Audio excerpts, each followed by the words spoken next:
And before we get going, here's a word about our sponsors. SDHQ Motorsports is a powerhouse 30,000 square foot facility with 45 family members reporting for duty. This single owner, single location business is based out of Gilbert, Arizona. It can handle anything from a hot rod, daily driver, pre-runner, race vehicle, half-track or Kugelwagen, or just about any other project you need help with. Their skilled staff with hundreds of years of combined experience eats, sleeps, and breathes performance. So go check them out at sdhqmotorsports.com or check them out on Insta at sdhqmotorsports.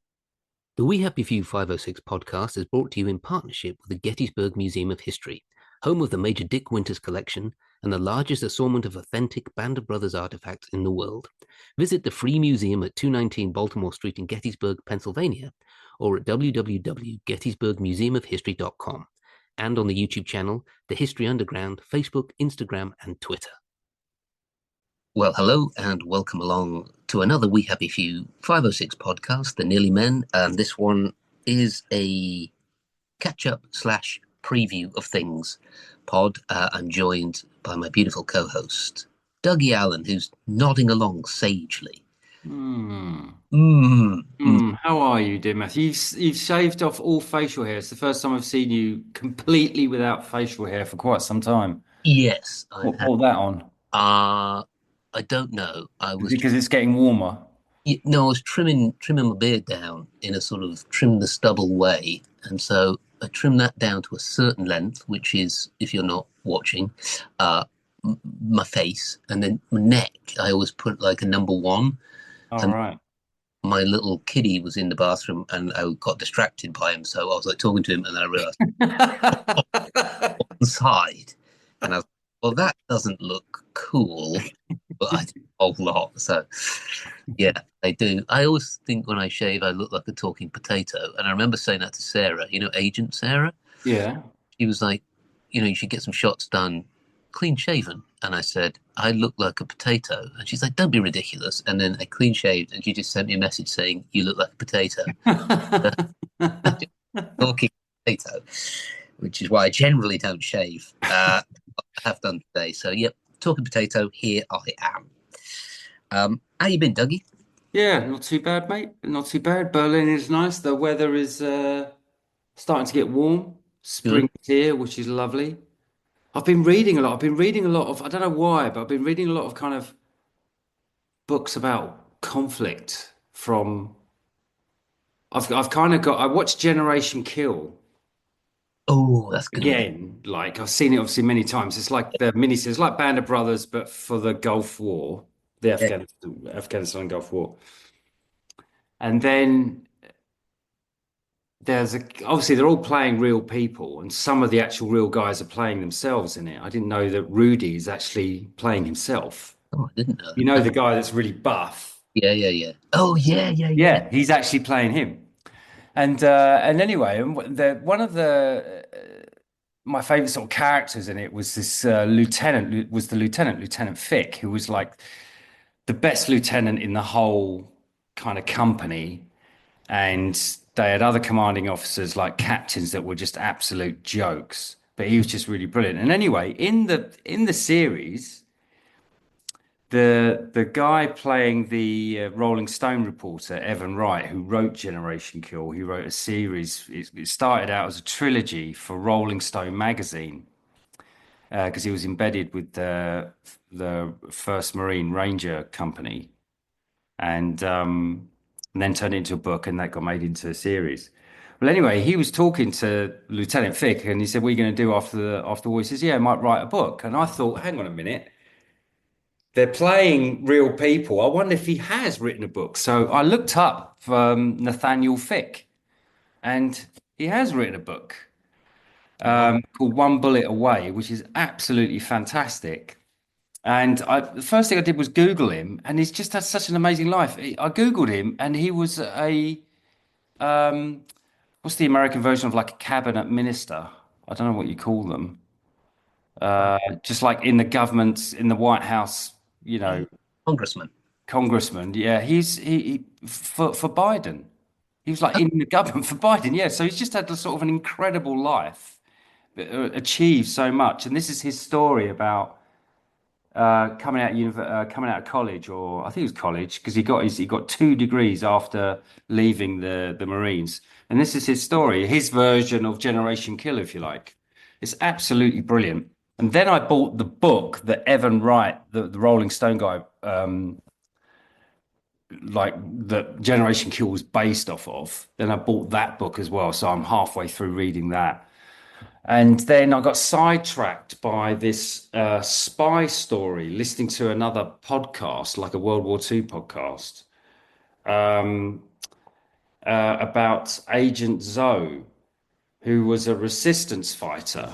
I think she was from Poland, was she? I can't quite see. Yeah, Poland. She was from Poland, and she became a member. We've spoken about it when you've done tours on the escape and evasion. There's a lot of spies and a lot of resistance people that help them along the way. And she was one of the most sort of the toughest kind of agents. And yeah, I'm halfway through reading that as well, and that's fascinating. I mean, what an individual she was, hard as nails, Yeah, they're always running women. these incredible routes. Huh? The women, it's always women, the toughest ones, like the toughest snipers and the toughest pilots, and they're always like Central and Eastern European women. Yeah, 100%. And like this, yeah. So I'm halfway through that. I've read the Nathaniel Fick one. I read that in one day. It's such a great read.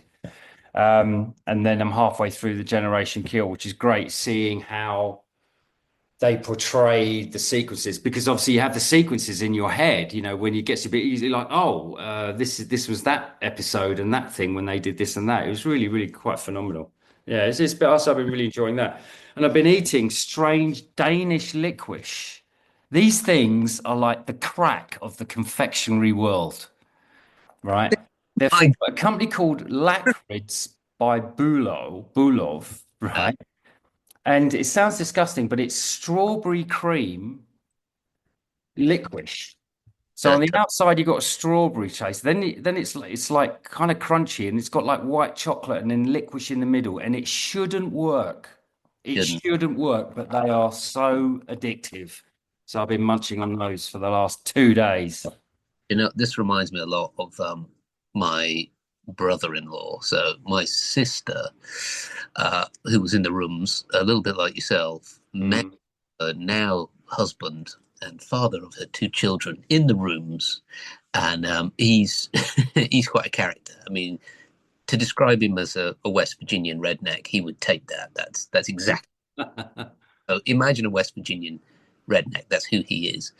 And it's hilarious because he lived in my mum's basement for about 7 years, and my mum was the most English, snobby hyacinth bouquet character who had this tattooed redneck in her basement. Anyway, he ended up getting into cheesecake, as people with addictive personalities do. He got way too much into cheesecake. Anyway, I went round to see my mum, and he keeps trying to fob cheesecake off on me and going on about how addictive this cheesecake is. I got a little bit of a taste for it. I came round to see him in the week and asked for a slice of cheesecake, and he'd flushed it.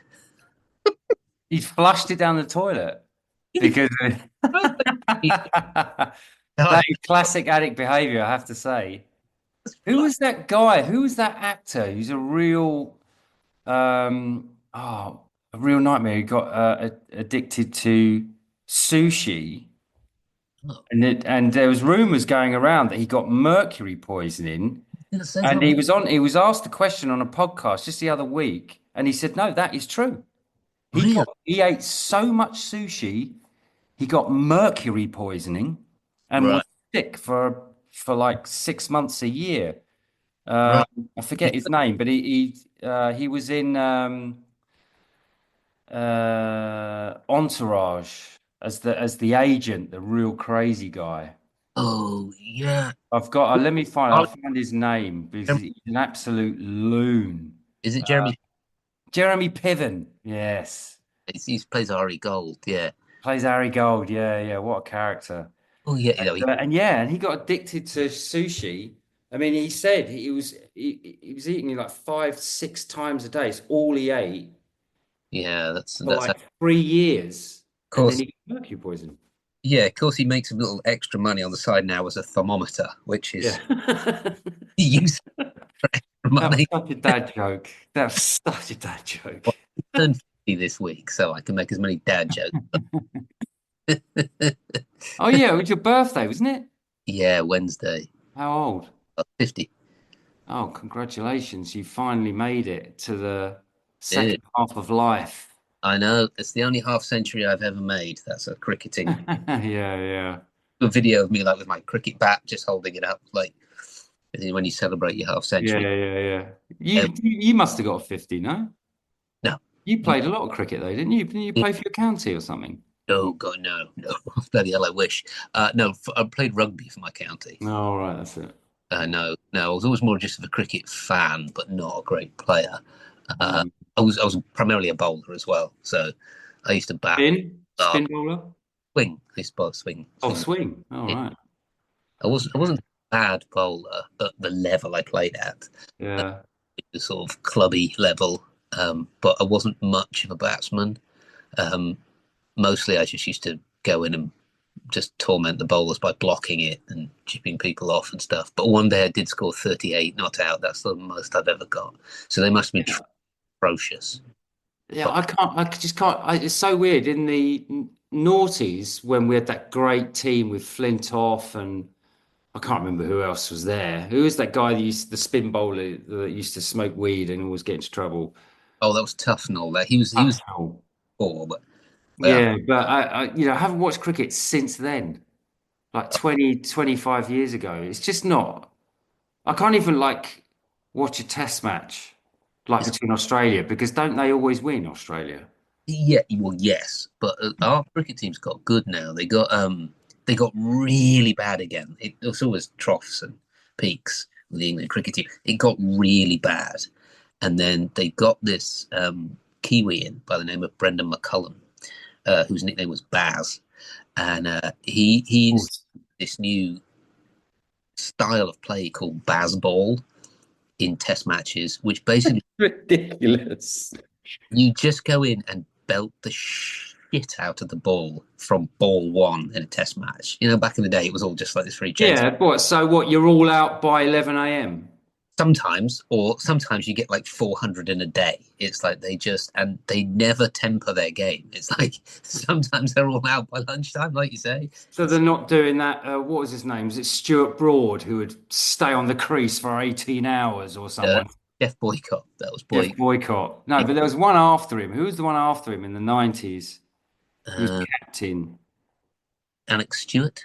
Alex Stewart could bat for a long time, or Nasser Hussain. No, he wasn't he the wicket keeper? No, I Yeah, can't remember. He's a long, tall guy, but he used to famously like he would score 8 runs in an eight hour session of play or something, and you just be like, oh my God. I know that's not a spectator sport. It's got a lot better. If you wanted to watch it now, it's fairly unrecognizable because it's just dudes, and they play since the T20 came along. That game where it's like 20 over. Yeah, yeah. T20. I've seen that. I watched a game in Australia, in Melbourne, on Boxing Day. There's like a big All international or something, and I watched that. I can't remember who it was between. I don't. It wasn't against England, but it was. Yeah, it was great fun. It was yeah, good when you're there. The atmosphere was great. They love their cricket, don't they, the Aussies?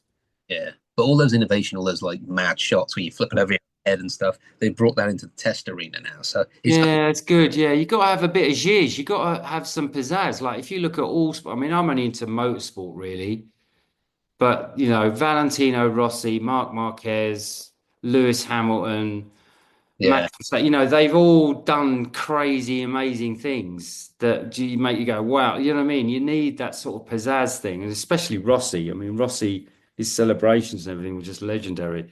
Well, his lifestyle was legendary. I know nothing about bike racing at all, but I do know him, and I do Yeah, know. exactly. Yeah, exactly. Yeah, yeah. He's still like that. Well, he's got married now. He's got a kid on the way. I think the kid's been born now. But yeah, what a legend. Oh, so I meant to ask. So, did you go biking with Alex? I did. Yeah, we went to Spain. We went to Almeria. It's about a month ago now, 3 weeks ago. We did 4 days, and it was the first time I'd been on a bike in 2 years. It was the first time he'd been on a bike in about a year. We just couldn't get into it. Really? We were doing the sessions. We were having a nice time, and it was sunny while it was freezing cold here and miserable. And it was lovely to hang out with him. Um, but yeah, for me, he actually got into a bit of a groove, but I just couldn't get into it. I just wasn't riding very well at all. I was enjoying it, but quite out of shape because I haven't ridden so long, and with all the other stuff I've been going through, I haven't been able to sort of train or anything like that. So I'm quite out of shape. But it was great. And then again, like, because we did that trip 2 years ago, we went to the same track, and some of his other mates were there, really lovely people. We had a really nice time. It was great to hang out with Alex. He's such a lovely guy. Mhm. Um, but on the first time we went, he crashed on the last day, which is Ooh. really unfortunate. And then he did the same thing. He crashed on the last day on this trip as well, the day before the last day. So yeah, it sort of took the shine off it, and it was like a downhill right-hander. He lost the front, and I wasn't on track. I didn't see him. I didn't see it happen. But they put photographers around the track where you can buy the pictures of whatever, sort of caught the second half of it. And he lost the front for absolutely no reason at all. He went down really hard. He was probably doing 80 or 90 miles an hour when he hit the deck, and then barreled down like slid down the road, and then barrel rolled through the gravel trap. So he's written off his leathers. He's written off his boots. There's a hole right through his boots. His crash helmet, which was like a MotoGP spec crash helmet, like a real, like really saved him from serious injury. Because when you see the damage to the helmet, it's quite shocking. And obviously trashed his bike as well. So it took the shine off it. It's a really, really gutting for him. But I'll try and give him a hand to fix it up over the next month and a half, and then I'm going to be over in London for a month fixing up my flat, Right. and I'm going to go and stay with him, and then we're going to perhaps do because he just said it's just not because afterwards he was sort of thinking it before, and so was I. Like, "Oh, I don't know if I'm really enjoying this anymore. The track Right. play thing, like we should try something else." Because you go in there, it's 180 blokes, right? And it's just a little bit too much testosterone sometimes, and it's good fun, Yeah. but there is a bit of pressure to go fast. And if you don't go as fast, because I didn't go as fast as I went when I went there the first time, and when I went there the first time, I'd only ever done 3 track days in my life on a bike, and you just yeah, it just doesn't feel good. And so we were at the end of it. He's like, I'm done with this. I'm not doing any more. Like, and I just sort of said to him, well, I'll stick with you. Let's go do some off-roading stuff. You can do tours on sort of off-road motorbikes where you have a tent on you and you go across a bit of the desert, and you stay in bivouacs and all these other things. They're quite expensive to do, but it's just a whole other different thing. And try and do a bit of off-roading where if you come off, you're doing 15, 20 miles an hour. You're not doing, I mean, my bike's doing 165 miles an hour down the back straight, and if I lost the brakes or lost it, you're not going to walk away from that. And, neither of us are very young, and he's got obviously kids, and he can't afford to have like a broken leg or, be out of action. So what we're going to do is I'm going to help him fix his bike up. We'll do another little track day near where he lives in Snetterton, just to finish it on a good note and have a bit of fun, and to sort of get the accidents out of the way. And then we think we're probably both going to sell our track bikes and then buy some off-road bikes instead. And Right. and then that way we can get other guys involved like Christian Black, Mhm. Nolan, because they're not really into the track day thing because it is a bit testosterone-y, and the only reason I'm sort of doing it is I just had a bit of a gift for it. But Christian's done. He did 2 or 3 days last year, and he's taken. He's not getting fast anytime soon. You know what I mean? And it's a long process, and it's just kind of like we're all getting a bit older. Let's do something that's a bit more inclusive, and also you get nicer scenery and do other stuff, but bikes are still involved. But it's not such high risk if something goes wrong, and so expensive. Right. Because if you crash a motocross bike, you might bend the clutch lever or something, or you can a bit of plastic that you can replace. But if you're crashing a track day bike, which is basically a race bike, you're leaving yourself with a 3, 4, 5,000 pound bill, so yeah. So yeah, it was really good to see him, really great to hang out, had a nice time, nice to be in good weather. But yeah, I think that's kind of coming towards the end of our track day thing, and we're gonna try and do something else. Did he have his shirt on? Uh, he does like taking it off, even around 180 blokes that are normally buff and covered in tattoos. But he's quite Hour. handsome, isn't he? Yeah. Yeah, like fine, except he did quite scuff up his pecs. Well, I think his pecs I think he bounced off of them, to be honest. Yeah, I yeah. think they saved him. No, he was really lucky not to be seriously injured. He's got hip protection. He just bought a new set of leathers 18 months ago with proper hip protection, really good back protection. He bought an airbag suit. So the ones where you hit the ground and it inflates. And so it inflated out like that. And I reckon that saved him from quite serious injuries. Like, it definitely would have saved him from a couple of broken ribs. When you see the end of the crash, like, because he crashed on the right hander and ended up going off the track. There's sort of a right hander downhill, then a left hander. He crashed at the end of the right hander, and then the track goes off to the left. It's like 50 meters. He went and then hit the gravel and tumbled. So he was going at a hell of a lick. Yeah. It really, all his gear really saved him from injury. So yeah, lucky boy. Yeah. Did you talk to him about the documentary? I did, yeah. And he's in Tennessee, was in Tennessee a couple of weeks ago, wasn't he? Didn't you meet him over there? Or did you go?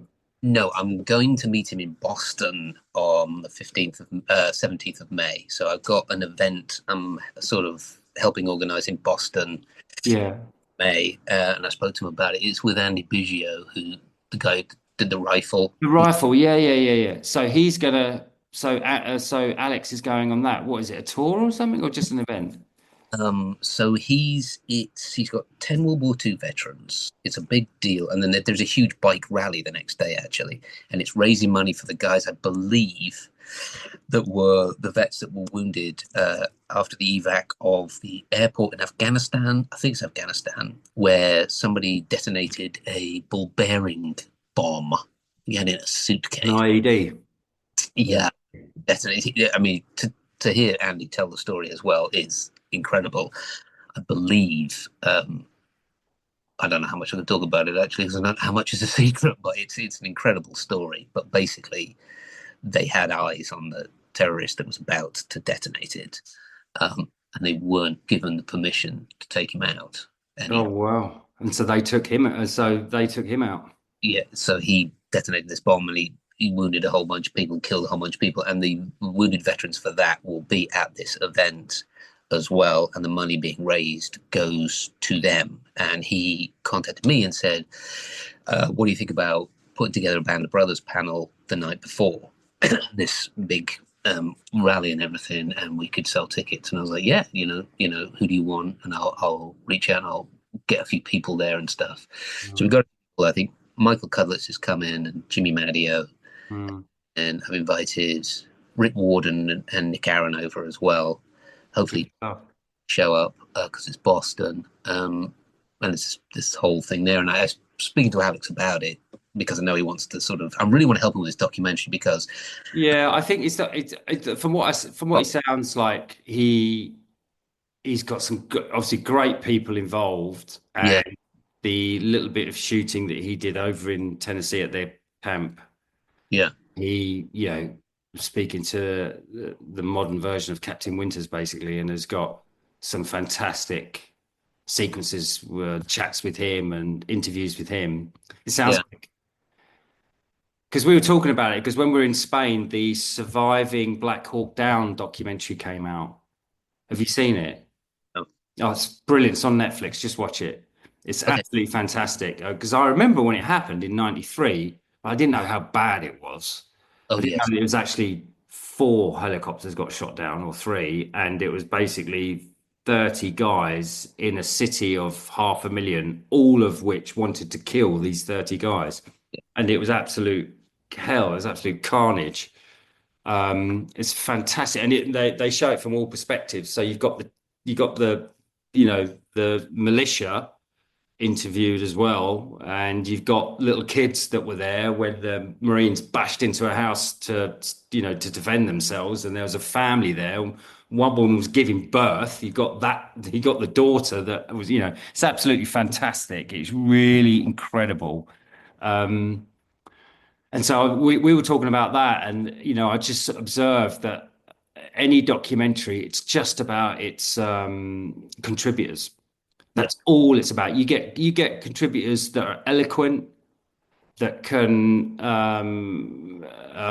convey an emotional connection or sort of sobriety over what it is they've been through after a passage of time has gone since, obviously. That you struck gold basically Yeah. because everyone's going to want to hear that and everyone's going to want to see that. And yeah, I know he's trying to get some footage now. Bad, Yeah. yeah. Invited him along to interview those guys, and Andy was like, "Yeah, we'd love to have you there." So I think he'll be able to get a bunch of footage there. Hopefully, maybe interview some of the vets as well. I think whether or not he uses it or not, I think it would be gold. Yeah, Um, it's one of those things where I think it's like because you're never going to know how someone's going to open up, how they're going to, and I'm sure with the Black Hawk Down, I'm sure the three main guys, it was one Delta Force guy and two Army Rangers that were the mainstay of it. I'm sure that they spoke to a lot of people and recorded a lot of people and just chose those three because they were eloquent enough and they had different stories and all their stories obviously together, with they're all at different parts of this battle. One was helicoptered in, another one was on the convoy, and another one was in on the rescue. And it's quite phenomenal. And another one was one of the pilots, so it got shot down. So yeah, really incredible stuff. yeah, and I mean, like I said before, I sort of alluded when I said I don't want to get into it on the pod because I don't know how much Alex would want me to talk about it anyway. Was we've spoken about this in depth, but he's had a little trouble with some of his partners. Yeah, no, he did, which is really, really unfortunate but that's just business and that's just life. You're always going to meet those people that have uh could be said nefarious intentions or selfish intentions, and obviously don't make those intentions clear until you need something. And yeah, but they're out of the picture now.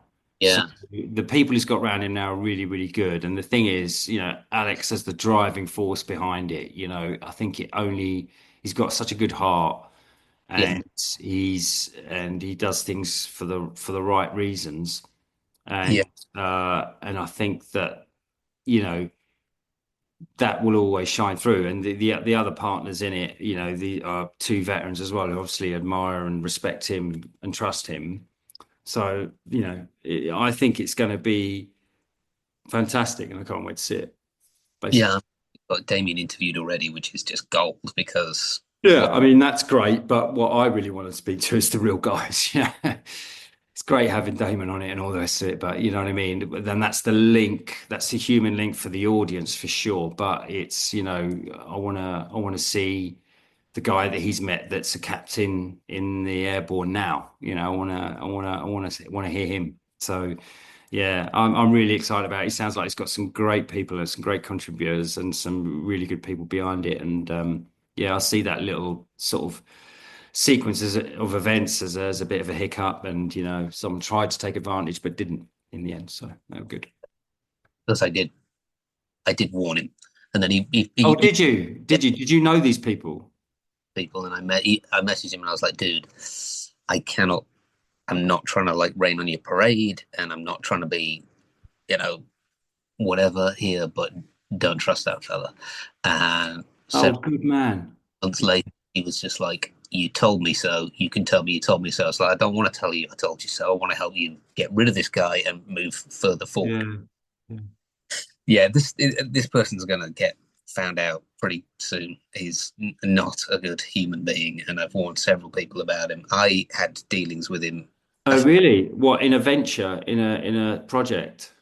He hijacked something I was doing, and sort of like forced his event thing on me, and I was a bit like, yeah, okay, I can bring my tour group to that.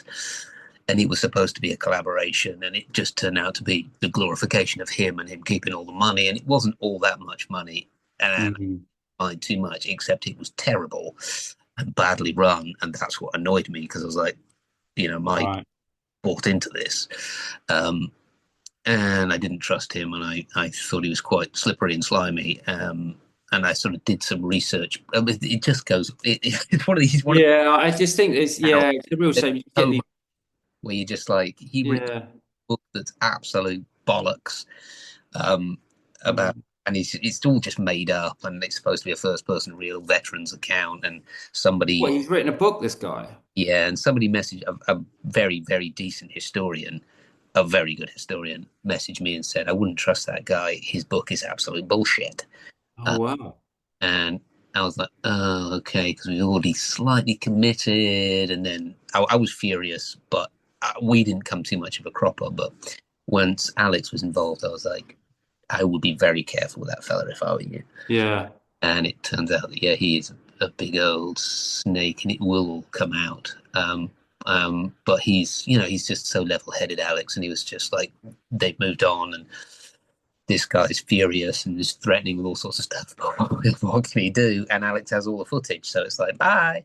Yeah, exactly. So yeah, I didn't know it got that bad. Alex had sort of told me, about, the situation, but he didn't, in the not in the last, not since he's been out in Tennessee, has he told me that anything more has carried on or any threats have gone or whatever.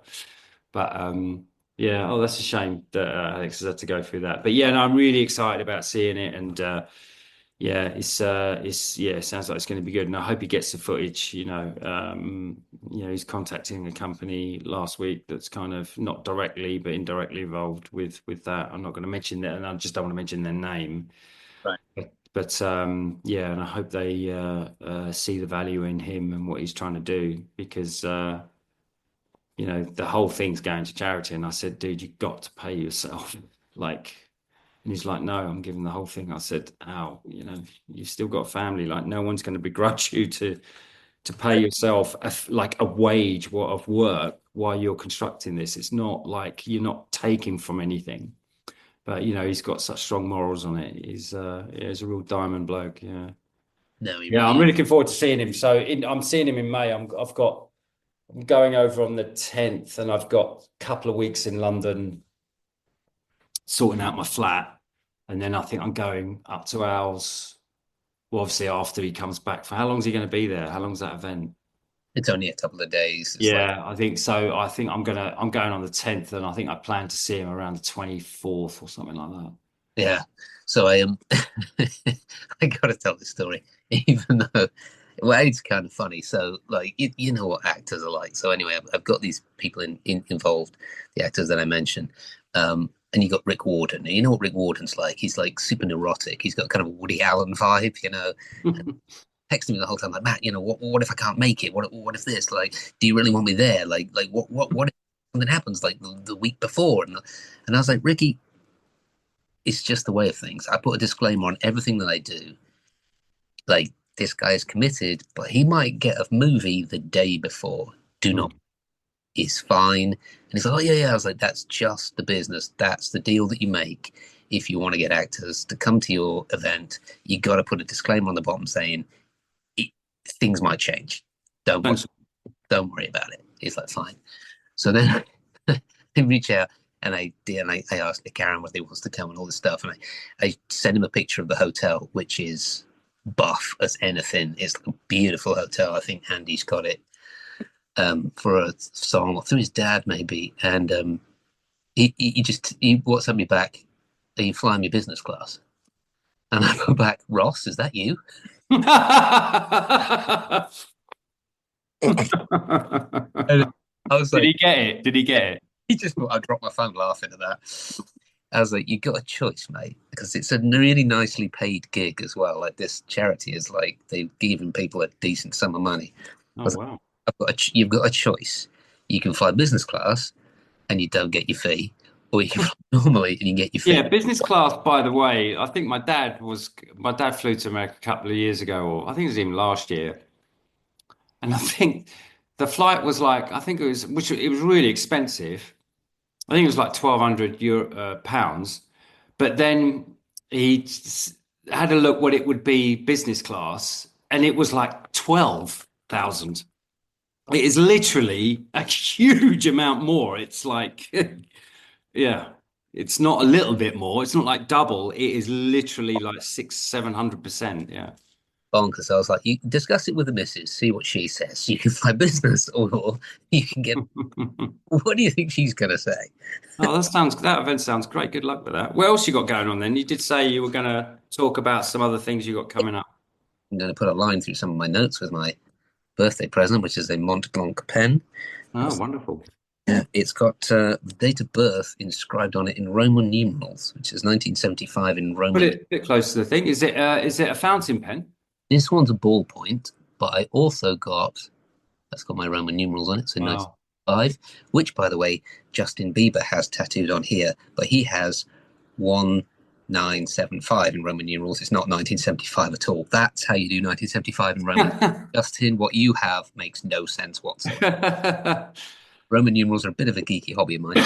This I've had for yonkers. This is my Mont Blanc fountain pen. Oh, Now, wow. when I was on a construction job in DC, I was doing an estimate. I don't know why I took that pen, but I did. And the guy wrote a check. He wanted to write a check just for the deposit.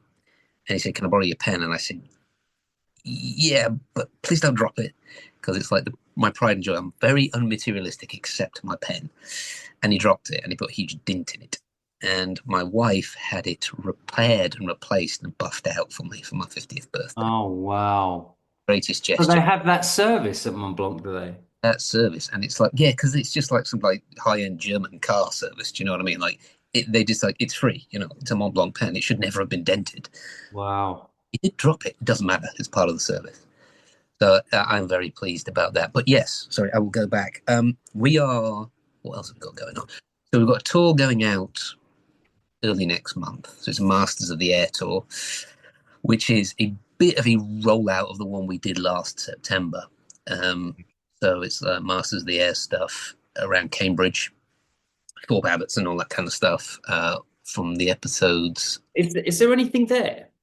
Like these airfields in Essex and Suffolk and Cambridgeshire. Is there anything left? Because Yeah, I think there's you might get a concrete runway or something, or a strip of concrete, but a bit of that. That was my worry. My worry was we were just going to be looking up at the clouds going, and there was an aircraft there. But it's actually really good. There's a lot of really good stuff, and the museums are incredible, like incredible. I spent a lot of time in European museums. I was like, this is going to be some numpty English thing with a bit of bunting, and but they're really good. And yeah, and like there are like little secret like places where there's like bits of runway and they'll have the bit where the B-17 was and all sorts of stuff. It's really cool. And the control towers are still there, and there's like a museum in the control tower still done like it was in the 40s. And then we also do some of the 12 o'clock high stuff, and we go onto this army base. They let us on, but I think they were going to shoot us. And there's some like the 12 o'clock high stuff where they actually filmed it is still there as well. It's really cool. And we got 3 of the Masters guys coming along. I forget whom, apart from definitely I know Jonas is coming. Jonas is this little. Is Jonas? With Sarah. Yeah, he's lovely. He's adorable. Yeah. Very eccentric. He's like a 70-year-old posh eccentric guy, like a 12-year-old's body. I took him to Bastogne over Christmas, and he spent most of the time trying to teach me and these like alcoholic actor types how to do cryptic crosswords, which is just like advanced calculus. But he's like, you know what it says to me? It says you turn the S to the something or other, and then this. no idea what the hell you're talking about. You're far too intelligent for any of this. Yeah, so that goes out April 4th, 5th, I think. I think I might take my son on that as well. Bring him down from college and take him on that. Um, so that's going to be really cool. And then I've got two. We're sort of slightly going up in the world as far as we've definitely sort of landed on people's radars around the world. So it is the Adams County Historical Society. Got that right? Got the plug in. Run a film festival in Gettysburg, in Pennsylvania, obviously in Gettysburg, and it's really cool. It's a really amazing film festival, and they have Ken Burns there, the documentary filmmaker Ken Burns. Oh, Sheen is coming. He was there last year as well, and I went there. I could not get near it. Like they were just like, "I'm sorry, who are you? Leave us alone." Anyway, the guys that run it somehow heard I was in town or something, and they contacted me not too long ago to say, could I put a panel on there as well? So that is the week before Boston. And so there's this incredible film festival with Ken Burns, who I'm a super fan of. Hopefully I get to hang out with him. And we're going to do a panel there that Eric and JD are going to host. And so I brought down, because it was a little bit more high end, I brought down some high end intellectual types. So I'm bringing Graham Yost, who wrote episodes 4 and 7, John Orloff, who wrote 2 and 9, and Mark Lawrence, because and intellectual. Yeah, you have to cater for both ends of the intellectual stream there, and I think you've done that with our dear friend Mark. We love you. He'll be saying that. Yeah. Mark is actually a very well-read man. He can surprise you. But he's also he's good gear, Mark, and he's good, and he's very engaging. And I thought that when we did Eindhoven, I was really impressed with him and you, because profiles of actors and profiles on shows and all the rest of it don't always translate to an interesting guest on a panel, or an event, or a Q&A. Do you know what I mean? You've got to know how to engage. No, he'll be great for it. He'll be great. Yeah, I think that's fantastic. Oh, I'm really glad that you're seeing him as well. Actually, yeah, give him my love when you next speak to him. Yeah, he was. I've seen him since. No, was it Eindhoven's the last time I saw him? Yeah. Oh, really? Yeah. Because I think he's the one that didn't he break his leg or ankle on the jump or something? Yeah, I think he broke his ankle, and I think Pete O'Mara broke some part of his back or something. Oh, no. Carpet. And you're asking me why I didn't go? It's just reaching out to me and say, hey, do you want to come down and jump out of a plane in World War II gear? I'm like, no, it didn't work then. Yeah, and I'm double the age that most normal people who would do it would, I'm like, no, I'm absolutely never going to do that. But thanks for asking. There's not amusing, but there's something amusing about Pete O'Mara injuring himself. I don't know why. He's such a theatrical character. I could just imagine his reaction to being wounded was quite theatrical. Yeah, I'm dying. Yeah. No, I can't wait to see all of that stuff. I can't really, it's going to be a hell of a doc, because there's so many different facets to it. Alex's documentary. I think it's it's going to be great. Yeah, I think once all the stuff's everything's kind of shot out, and you can get in and edit it all together. I think they're gonna have no problems finding a broadcaster for that. I think that would be fun. And speaking to me, he's got some rather high level exec producer types interested.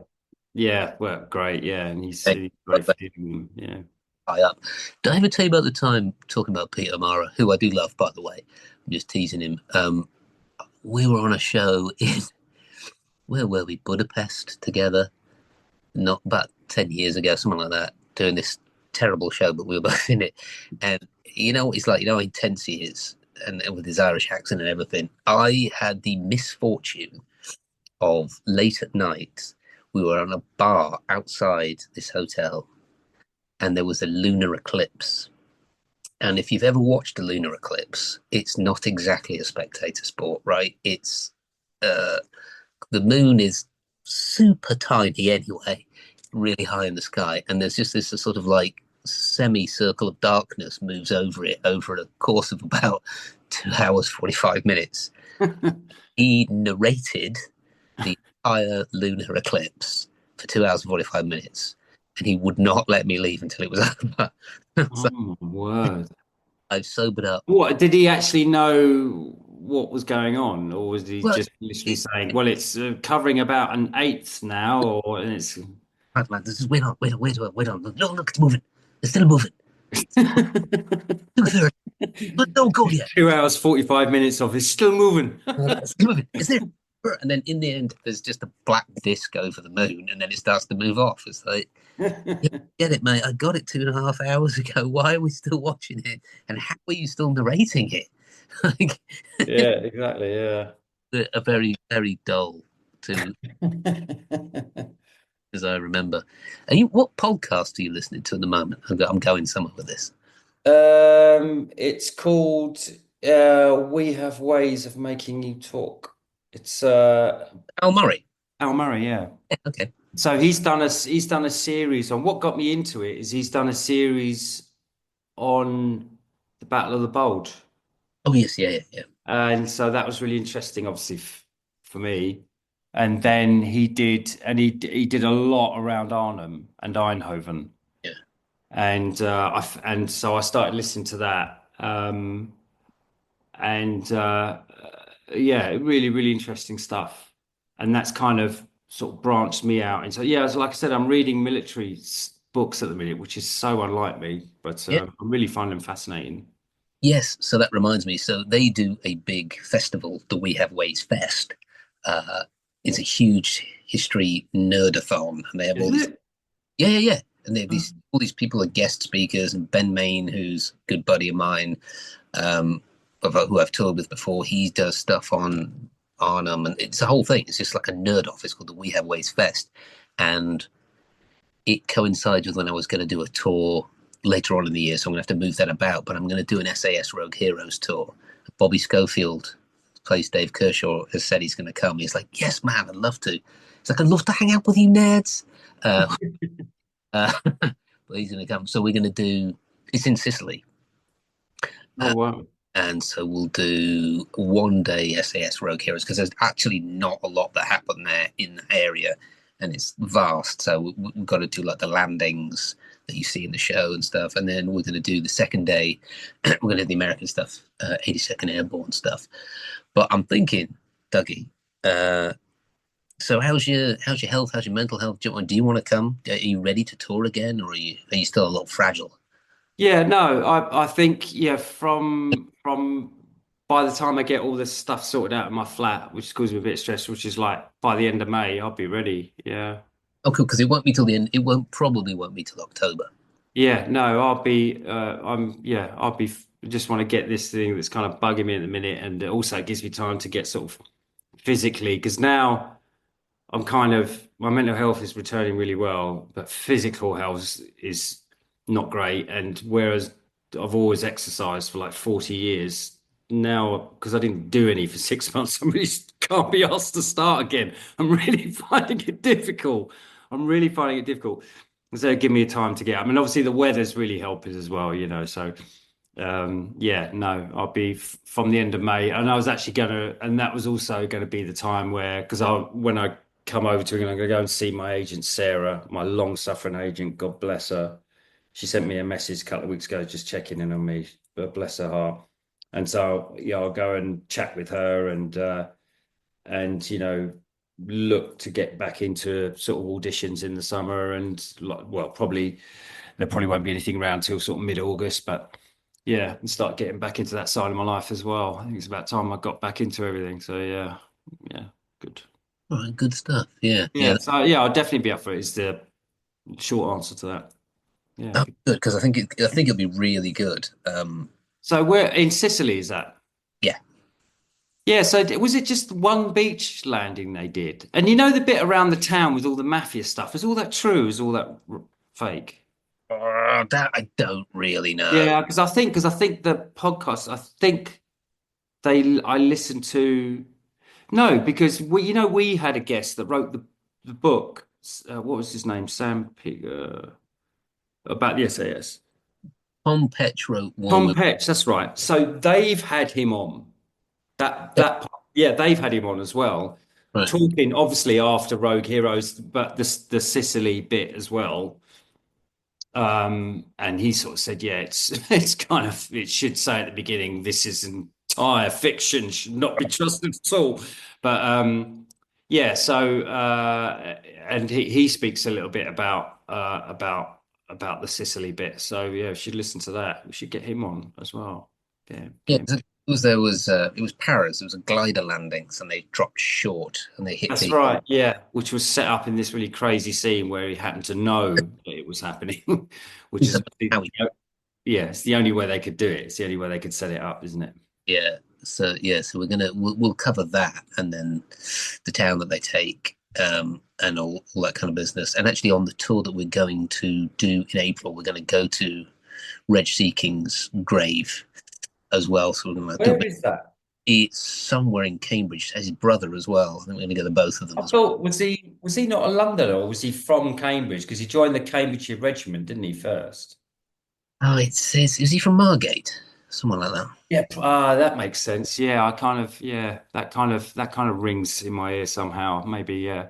Because Yeah, there's been a lot of stuff that's obviously from the show that's come out on YouTube. You start seeing bits of Sea Kings and stuff. yeah. So we're going to go to his grave, do a little teaser.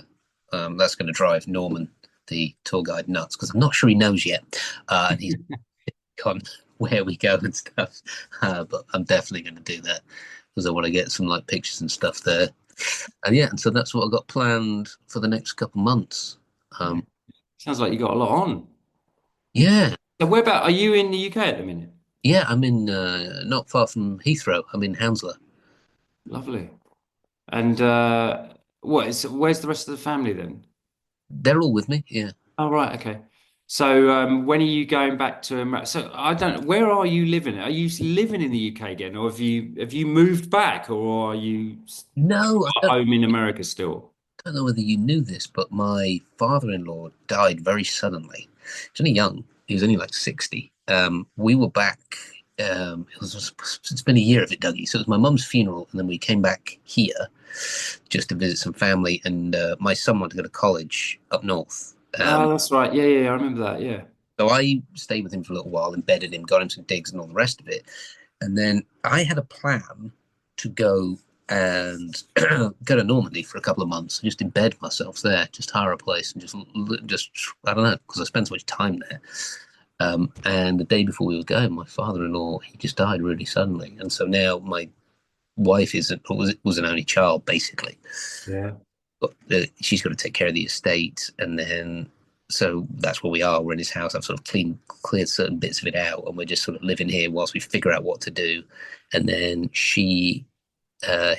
his father, so her grandfather, was over in Los Angeles, and he got super super old, and his faculties went a bit, and he'd gone really downhill. So I went and rescued him a couple of weeks ago and brought him back here, Wow.